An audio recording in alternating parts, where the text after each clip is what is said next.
సంబంధం తర్వాత అసలు ఎట్లా ఉంటారు, ఎవరెవరి పాత్రలు ఏంటి, ఏ విధంగా ఉంటారు అనేది మీకు ఒక క్లారిటీ. సో ఏం జరగబోతోంది ఇప్పుడు దీంట్లో? ఈడీ ఎంటర్ అయింది, ఇంతకాలం మరి స్లో జరుగుతోంది, ఈడీ ఎంటర్ అయితే బాగుండు అని అందరూ అనుకున్నారు. దీంట్లో మనీ కూడా దొరికింది కాబట్టి దస్తగిరి దగ్గర. సో ఇప్పుడు ఈడీ ఎంటర్ అయింది, ఏం జరగబోతోంది సార్, ఎట్లా ఉంది అసలు?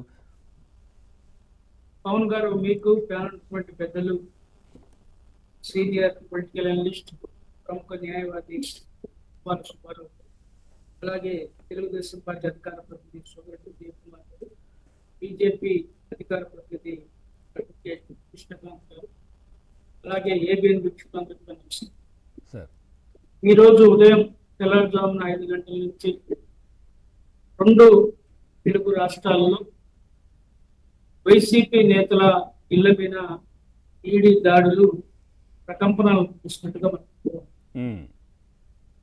వాస్తవంగా మొదట మనం ఊహించింది ఏంటంటే, ఈ మద్యం కుంభకోణం కేసులో వీళ్ళ ఈడీ దాడి చేసిందని చెప్పి తీరా చూసిన తర్వాత వివేకానంద రెడ్డి గారి వ్యక్తికి సంబంధించి ఎవరైతే A1, A2, A3, A4, A7, A8 గా ఉన్నారో, Erra Gangireddy, Sunil Kumar Yadav, Gadde Umashankar Reddy, Sheikh Dastagiri, YS Avinash Reddy, YS master Reddy, Uday Kumar Reddy, వీళ్ళందరూ ఇళ్ల మీద దాడులు చేయడంతో ఇది వివేకానంద రెడ్డి గారి హత్యకు సంబంధించినటువంటి కేసులో మరి ఈడీ దూకుడుగా వ్యవహరిస్తుంది అనేది మనకు అర్థమవుతున్నటువంటి విషయం.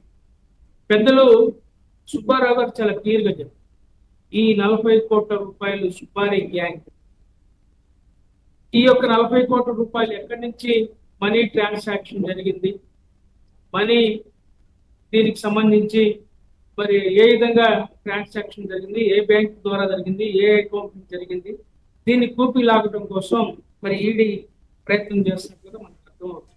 వాస్తవంగా మనం చెప్పాలంటే, వివేకానంద రెడ్డి గారి హత్య జరిగి ఈనాటికి 7 సంవత్సరాల 5 నెలల రోజు, మార్చి 15వ తేదీన 2019లో ఆయన హత్య జరిగింది. ఇంత సుదీర్ఘ కాలంగా మరి హత్య కేసులో ముద్దాయిల్ని మీద చర్యలు తీసుకోవడంలో మరి వాస్తవంగా కేంద్ర రాష్ట్ర ప్రభుత్వాలు 2 విఫలమైన చెప్పడంలో నాకు ఎలాంటి సందేహం. సునీతమ్మ పాపం ఎక్కిన మెట్టు ఎక్కకుండా కోర్టులు, సుప్రీంకోర్టులు, అలాగే మరి అన్ని న్యాయస్థానాలని ఆమె చుట్టుముట్టడంతో పాటు అలాగే రాష్ట్రపతి గారిని కూడా కలిసి తన తండ్రి హత్యకి సంబంధించి దోషుల మీద చర్యలు తీసుకోండి అని చెప్పి ఆమె ప్రాధాయపడినటువంటి ఘటనలు నిజంగా మన అందరికి విస్మయం కలిగిస్తాం. 1 రోజు కాదు, 2 రోజులు కాదు, 7 సంవత్సరాల 5 నెలలు, దాదాపు 7.5 సంవత్సరం పూర్తిగా వస్తున్నటువంటి పరిస్థితుల్లో మొన్న కూడా వివేకానంద రెడ్డి గారి మరి జయంతి రోజున పులివెందుల్లోని ఆయన వివేకానంద రెడ్డి గారి ఘాట్ వద్ద సునీతమ్మ మరి ఆ కుటుంబ సభ్యులతో వెళ్ళి నివాళులు అర్పించి అక్కడ కూడా మీడియాతో మాట్లాడుతున్నటువంటి ఘటనలు చూసాం.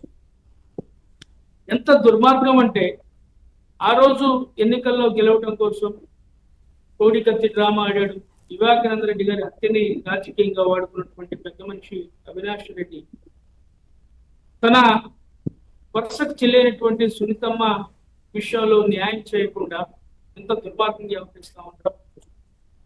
అయితే ఇప్పటికైనా మరి కేంద్రం ఇన్ని రోజులు ఊరుకుండి ఇప్పుడు ఎందుకు మరి ఈ విధంగా ఎంత స్పీడ్గా వెళ్తుందో మనం అందరం ఆలోచించాల్సిన అవసరం.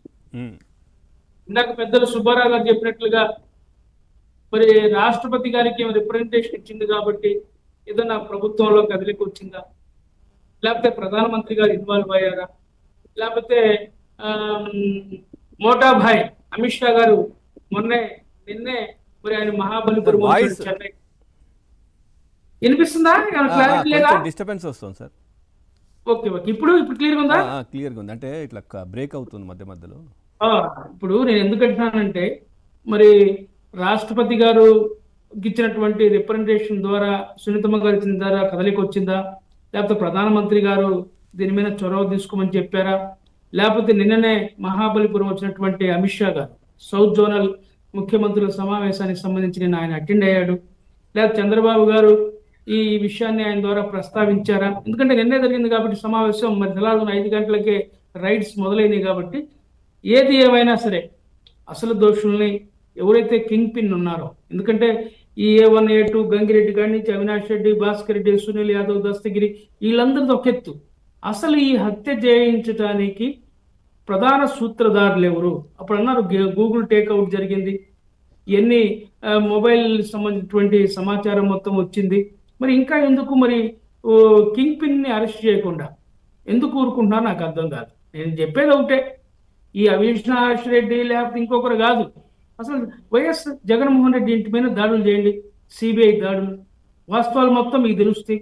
అవన్నీ చేయకుండా ఏదో కాకమ్మ కబుర్లు అసలు చెప్పుకుంటా నిజంగా చెప్పాలంటే వారిని ఒక ఇన్ఫర్మేషన్ కోసం అంటే మీకు ఎలా తెలిసింది అని పిలవని కూడా పిలవలేదు కదా సార్ ఇప్పటి వరకు. అదే ఎంత నేను అదే చెప్తున్నానండి. మోడీ గారితోటి జగన్మోహన్ రెడ్డికి సన్నిహిత సంబంధాలు ఉన్నాయి, నో డౌట్. ఆ రోజు సునీతమ్మ గారు కూడా అవినాష్ జగన్మోహన్ రెడ్డిని కలిసి అన్న నాన్నని హత్య చేశారు, దీని మీద న్యాయం చేయండి అన్న, అవినాష్ రెడ్డి ప్రధాన ముద్దాయి అంటే, అమ్మా నువ్వు అతని మీద కనుక చర్య తీసుకుంటే అతను బీజేపీకి వెళ్తాడని చెప్పి ఆ రోజు చెప్పారంటే క్లియర్ గా. రైట్, ఓకే ఓకే ఎందుకంటే ఇంకేం నిదర్శనం కావాలా? ఓకే. ఇన్ని కావాలని జగన్మోహన్ రెడ్డి గారు ఇప్పుడు దాకా, ఎందుకంటే మనం చూసాం సిబిఐ వాళ్ళు అవినాష్ రెడ్డిని అరెస్ట్ చేయడానికి వస్తే అవినాష్ రెడ్డి తల్లి కర్నూలు హాస్పిటల్లో ఉందని చెప్పి నాటకం ఆడి హాస్పిటల్ కాడ అతను అరెస్ట్ చేయడానికి వెళ్ళినప్పుడు ఏ విధంగా రాష్ట్ర పోలీసులు ఆ రోజు వ్యవహరించారు, ఏ విధంగా కడప నుంచి పులివెందుల నుంచి ఆ గ్యాంగ్ ని తెప్పించుకొని అరెస్ట్ చేయకుండా అడ్డుపడ్డారు మనం చూసాం కదా. సిబిఐ వాళ్ళ మీద ఎదురు కేసులు పెట్టారు కదా గత ప్రభుత్వం. Ram Singh SP, CBI SP మీద మరి కేసులు పెట్టారు కదా.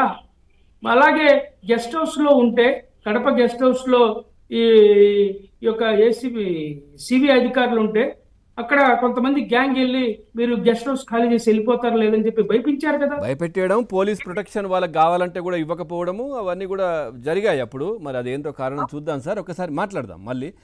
కిరణ్ గారు నమస్కారం సార్. నమస్తే అండి. ఏం సార్, ఈడీ అయితే ప్రస్తుతం ఎంక్వైరీ జరుగుతోంది. మొట్టమొదటిసారి